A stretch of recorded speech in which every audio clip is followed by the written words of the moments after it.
السلام علیکم، welcome to my channel Urdu centre voice. تمام ویڈیو اپڈیٹس کے لیے اردو سینٹر وائس کو سبسکرائب کر کے بیل نوٹیفیکیشن کو آن کر دیں۔ تو آئیے سنتے ہیں آج کی ویڈیو میں امیر بننے کے لیے موکلات یا جنات کو قابو کرنے کی ایک خوفناک کہانی۔ یار، یہ امیر لوگ بھی کتنے خوش قسمت ہوتے ہیں نا، ان کا رہن سہن، لائف سٹائل، سب کچھ کتنا شاندار ہوتا ہے، اور ایک ہم جیسے لوور مڈل کلاس لوگ ہیں جو چھوٹی چھوٹی خواہشوں کے لیے بھی ترستے رہتے ہیں اور اپنی ساری زندگی اسی طرح سسک سسک کر برباد کر ڈالتے ہیں۔ جواد نے اپنی بات کے اختتام پر ایک ٹھنڈی سانس بھری اور تیسرا سموسہ اٹھا کر اپنی پلیٹ میں ڈالا۔ ہاں یار، یہ تو بالکل ٹھیک کہہ رہا ہے تو، کاش کہ کچھ ایسا ہو جائے کہ ہمارے پاس ڈھیر ساری دولت آ جائے اور ہم بے حد امیر ہو جائیں۔ کاشف نے اس کی ہاں میں ہاں ملاتے ہوئے اپنی دلی خواہش کا اظہار کیا۔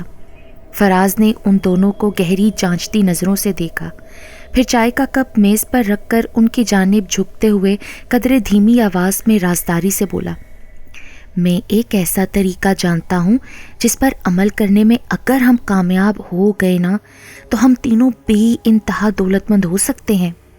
اس کی بات پر وہ دونوں چونک اٹھے۔ وہ تینوں اس وقت کینٹین میں موجود کونے میں لگی الگ تھلگ ٹیبل پر بیٹھے ہوئے تھے۔ ایسا کون سا طریقہ ہے؟ جواد نے تجسس سے پوچھا۔ فراز نے بنا اس کی بات کا جواب دیے اپنے بیگ میں سے ایک کتاب نکالی اور اسے ان دونوں کے سامنے میز پر رکھ دیا۔ یہ کیا ہے یار؟ کاشف نے کتاب کو الٹ پلٹ کر دیکھا۔ اس کتاب میں موکلات کو اپنے قابو میں کرنے کا مکمل طریقہ موجود ہے۔ اگر ہم تینوں اس طریقے پر عمل کر کے موکلات کو اپنے قابو میں کرنے میں کامیاب ہو گئے نا تو ان کے ذریعے سے ہم بے حد دولت کما سکتے ہیں۔ لیکن موکلات کو اپنے قابو میں کرنا اتنا آسان نہیں ہے نا، اس کے لیے تو باقاعدہ کسی عامل کی ضرورت ہوتی ہے، اور ہمیں تو اس متعلق بالکل بھی آگاہی نہیں ہے۔ ہم یہ کیسے کر سکتے ہیں؟ کاشف نے تعجب سے پوچھا۔ ہاں، تم بالکل درست کہہ رہے ہو، واقعی یہ سب اتنا آسان نہیں ہے، بلکہ انتہائی خطرناک عمل ہے، اور اس عمل میں ہم سے سرزد ہونے والی ذرا سی بھی کوتاہی ہمیں موت کے منہ میں دھکیل سکتی ہے۔ تاہم یہ اسی صورت ممکن ہے جب ہم سے عمل میں کوئی غلطی، کوئی کوتاہی نہ ہو۔ اس کے بارے میں نے کافی معلومات اکٹھی کی ہیں، گزشتہ 6 ماہ میں بے شمار کتابیں پڑھ چکا ہوں، کافی ریسرچ بھی کی ہے، لہٰذا جنات کو اپنے قابو میں کیسے کیا جاتا ہے اس کے متعلق میں مکمل معلومات حاصل کر چکا ہوں۔ بس اپنے منصوبے پر عمل درآمد کے لیے مجھے تم دونوں کی ضرورت ہے۔ میں تو یہی چاہتا تھا کہ اس عمل کو اکیلے ہی سر انجام دوں، لیکن ہر کام کے کچھ اصول ہوتے ہیں نا، اور وہ کام جب ہی پایا تکمیل کو پہنچتا ہے جب اسے اس کی مکمل شرائط کے ساتھ انجام دیا جائے۔ لہٰذا یہ عمل بھی اسی وقت مکمل ہوگا جب اسے 3 افراد انجام دیں گے۔ اب تم دونوں مجھے بتاؤ، کیا اس کام میں میرا ساتھ دینے کے لیے تیار ہو؟ فراز نے ان دونوں کو تمام تر تفصیل سے آگاہ کرنے کے بعد آخر میں سوالیہ نظروں سے ان کی جانب دیکھا۔ اپنی اس غربت بھری زندگی سے چھٹکارا حاصل کرنے کے لیے میں تو کچھ بھی کرنے کے لیے تیار ہوں بھائی۔ جواد کو آمادہ دیکھ کر کاشف نے بھی جھٹ اس کی تائید کی۔ میں بھی تیار ہوں، بتاؤ ہمیں کیا کرنا ہوگا؟ فراز نے کہنا شروع کیا۔ سب سے پہلے تو ہمیں ایک ایسا مکان تلاش کرنا ہوگا جو کہ عرصہ دراز سے بند پڑا ہو اور اس میں کسی بھی زیرو کی رہائش برسوں سے نہ ہو۔ چونکہ ایسے بند ویران گھروں میں مافوق الفطرت مخلوقات کی موجودگی ایک یقینی امر ہے، لہٰذا ہم ان کو وہاں پر بلانے کی دشواری سے بچ جائیں گے۔ ہمیں محض ان جنات کو پڑھائی کے ذریعے قابو کر کے اپنا تابع بنانا ہوگا۔ اس خالی گھر میں ہمیں پوری ایک رات قیام کر کے پڑھائی کرنا ہوگی۔ پڑھائی صرف میں کروں گا، تم دونوں بس میرا ساتھ دینا، سمجھ گئے؟ فراز کی بات پر ان دونوں نے اسبات میں سر ہلا دیا۔ فراز، کاشف اور جواد تینوں ایک ہی کالج میں پڑھتے تھے، وہ تینوں کلاس فیلو ہونے کے ساتھ گہرے دوست بھی تھے۔ ان تینوں کا تعلق لوور مڈل کلاس طبقے سے تھا۔ وہ تینوں ہی اپنے حالات سے سخت نالاں تھے، اپنی زندگی کو بدلنا چاہتے تھے، ڈھیر ساری دولت حاصل کرنا چاہتے تھے، بڑا انسان بننا چاہتے تھے۔ فراز اپنے ڈپارٹمنٹ کا سب سے ذہین اسٹوڈنٹ تھا، انتہائی کم کو خود میں مگر رہنے والا۔ کاشف اور جواد کے علاوہ اس کا اور کوئی بھی دوست نہیں تھا۔ اس کو کتابیں پڑھنے کا بے حد شوق تھا۔ کلاس کے بعد وہ اپنا بیشتر وقت لائبریری میں گھسا نہ جانے کون کون سی کتابیں پڑھتا رہتا تھا۔ اگلے دن وہ تینوں اپنے مطلوبہ مکان کی تلاش میں نکل کھڑے ہوئے۔ تقریباً آدھے دن کی جدوجہد کے بعد انہیں ڈیفنس کے علاقے میں ایک ایسا بنگلہ نظر آیا جو عرصہ دراز سے بند پڑا تھا۔ بنگلے کا مالک بیرون ملک رہتا تھا۔ بنگلہ باہر سے کافی اجاڑ، ویران اور پراسرار نظر آ رہا تھا۔ یہ بنگلہ ان کی مطلوبہ شرائط پر پورا اترتا تھا۔ فراز نے بنگلے کے چوکیدار سے بنگلے کو ایک رات کے لیے کرائے پر لینے کی بات کی تو وہ ان تینوں کو عجیب سی نظروں سے گھورنے لگا۔ تم کو کیوں چاہیے یہ مکان بھائی؟ چوکیدار کے کڑے تیور پر فراز گڑبڑا گیا۔ وہ ہم کو کچھ کام ہے، تم پیسوں سے مطلب رکھو نا، ویسے بھی محض ایک رات ہی کی تو بات ہے، تمہارے مالک کو کچھ بھی پتہ نہیں چلے گا۔ او بھائی، اس گھر پر نا آسیب کا سایہ ہے، رات تو بہت دور کی بات، کوئی دن کو بھی ادھر کا رخ نہیں کرتا، سمجھے تم؟ ہمارا ٹائم کھوٹا نہ کرو اور جاؤ ادھر سے۔ چوکیدار کی باتوں پر فراز کا دل بلیوں چھلنے لگا۔ اسے اپنی منزل بے حد قریب نظر آ رہی تھی۔ اس نے جیسے تیسے چوکیدار کی منت سماجت کر کے اس کے منہ مانگے دام و رقم دے کر ایک رات کے لیے مکان کو کرائے پر دینے کے لیے رضامند کر ہی لیا تھا۔ اس کے بعد وہ تینوں گھر کے اندر چلے گئے۔ آئے اچھی طرح سے سارے گھر کا جائزہ لینے کے بعد فراز نے اوپر کی منزل پر سب سے آخر میں بنے ایک الگ تھلگ کمرے کو اپنے عمل کے لیے منتخب کیا تھا۔ اس نے کمرے کے عین وسط میں سندور سے ایک گول دائرہ کھینچ دیا۔ اس کام سے فارغ ہونے کے بعد وہ تینوں اس حصار کے اندر بیٹھ گئے اور رات گہری ہونے کا انتظار کرنے لگے۔ 4 سو گہری تاریک رات پھیل چکی تھی۔ فضا میں دور دور تک پرہول سناٹا چھایا ہوا تھا۔ تارکول کی سڑک کنارے لگے اکا دکا لیمپ دبیز دھند کے باعث گہری تاریکی کو ختم کرنے میں ناکام نظر آ رہے تھے۔ رات بے حد سرد تھی۔ سڑک پر دور دور تک کسی زیرو کا نام و نشان نہ تھا۔ سڑک کے دونوں اطراف کھڑے گھنے دیو کامت درخت جب ہوا کے زور پر جھونکتے تو ان پر کسی بھوت کا گماں ہوتا تھا۔ ہر طرف سناٹے اور خاموشی کا راج تھا۔ ایسے میں وہ ویران بنگلہ کچھ اور بھی وحشت ناک اور آسیب زدہ لگ رہا تھا۔ گارڈ اپنے کیبن میں پڑا اونگ رہا تھا۔ فراز، کاشف اور جواد رات کے اس پہر بنگلے کے اندر موجود اوپری منزل کے کونے والے کمرے کے عین وسط میں کھینچے گئے حصار کے اندر بیٹھے ہوئے تھے۔ پورا گھر تاریکی میں ڈوبا ہوا تھا۔ محض اس کمرے میں ملکجی سی روشنی پھیلی تھی۔ فراز نے کتاب کھولی اور پڑھائی شروع کرنے سے قبل ان دونوں کو مخاطب کیا۔ اب میں پڑھائی شروع کرنے والا ہوں۔ اچھا، پڑھائی شروع کرنے کے بعد جب تک عمل مکمل نہ ہو جائے میں پڑھائی کے بیچ میں تم دونوں کو مخاطب کروں گا اور نہ ہی تمہاری کسی بات کا جواب دوں گا، کیونکہ اگر میں نے پڑھائی کو درمیان میں ادھورا چھوڑا تو ہم تینوں کو اس کے سنگین نتائج بھگتنا پڑیں گے۔ لہٰذا تم دونوں میری چند باتیں اچھی طرح سے ذہن نشین کر لو۔ جو عمل ہم اس وقت کرنے جا رہے ہیں اس کے بعد موکلات اپنی شکلیں بدل بدل کر مختلف روپ دھار کر ہمارے پاس آئیں گے، مختلف ہیلے بہانوں سے ہمیں مجبور کریں گے کہ ہم اپنی پڑھائی ادھوری چھوڑ دیں اور بس کسی طرح اس دائرے سے باہر نکل جائیں۔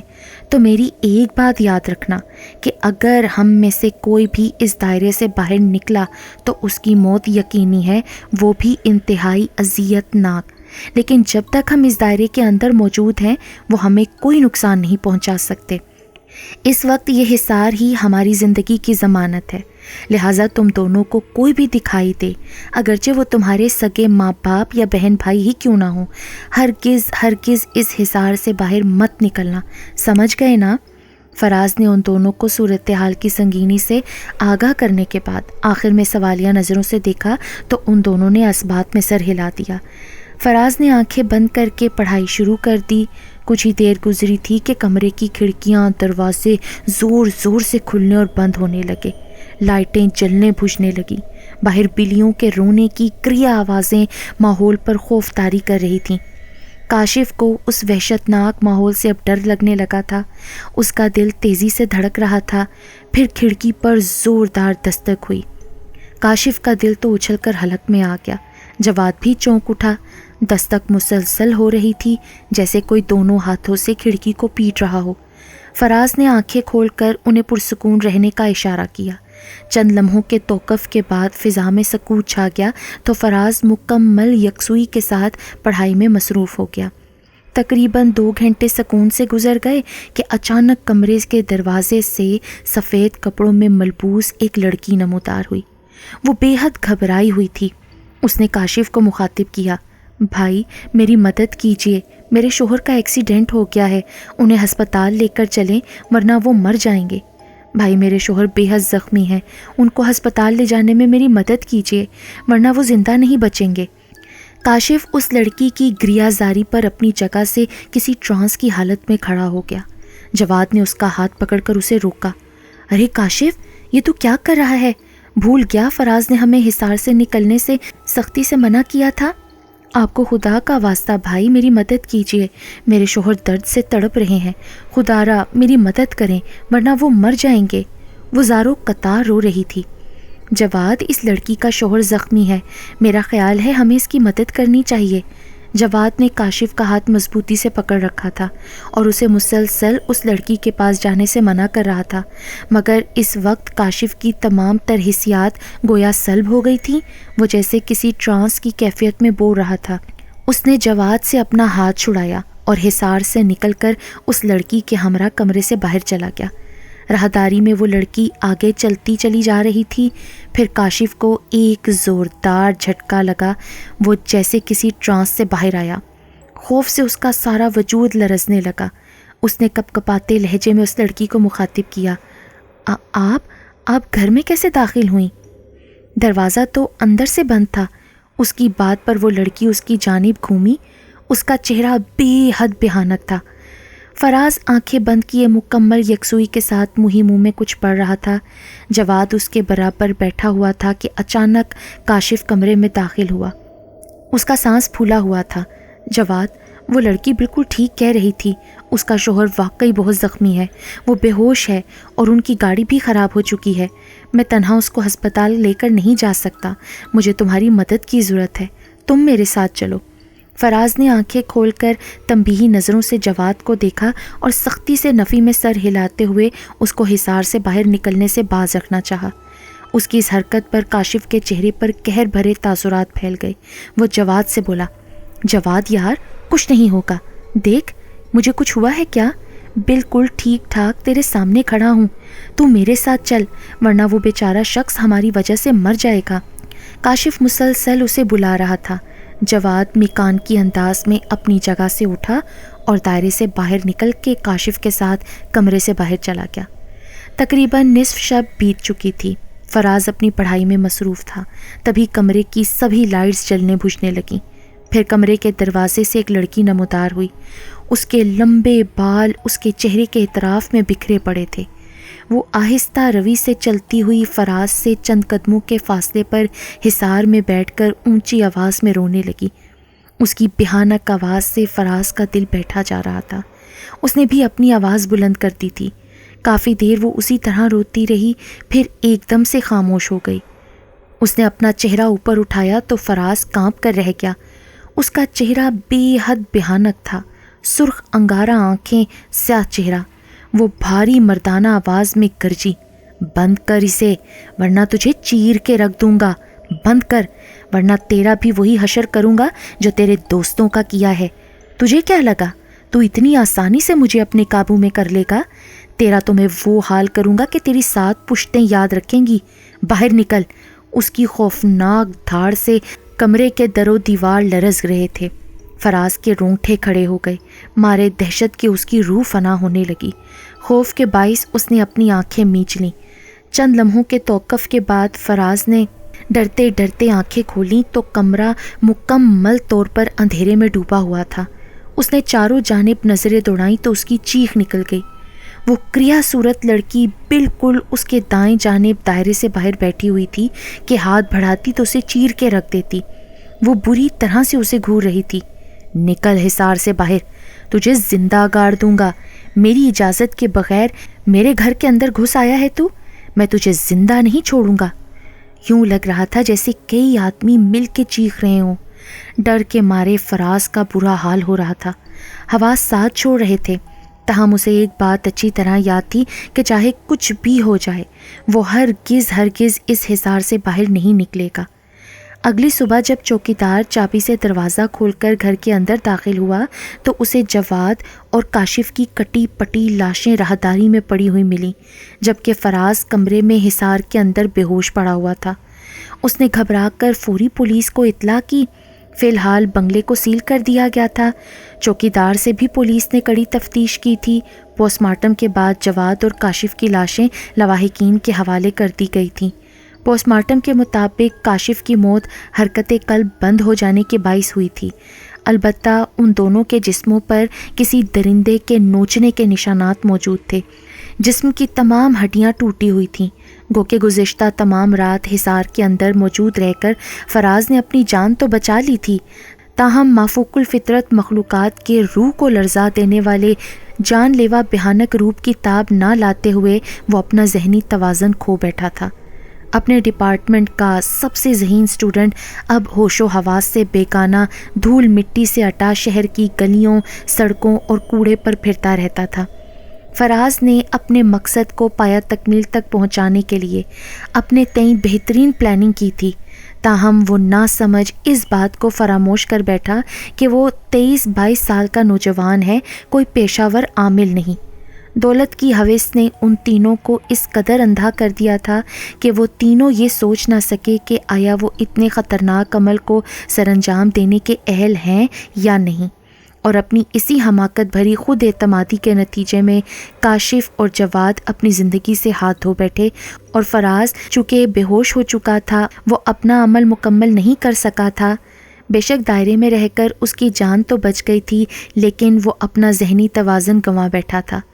اس واقعے کے تقریباً 18 برس گزر جانے کے بعد بھی فراز کی حالت میں کوئی سدھار نہیں آیا، بلکہ وہ ہنوز اسی طرح پھٹے پرانے کپڑوں میں دیوانہ بنا کراچی کی سڑکوں پر لوگوں کو گھومتا دکھائی دیتا ہے، اور کبھی کبھی وہ ہذیانی انداز میں اپنے ساتھ بیتی ہوئی روداد بھی سناتا ہے۔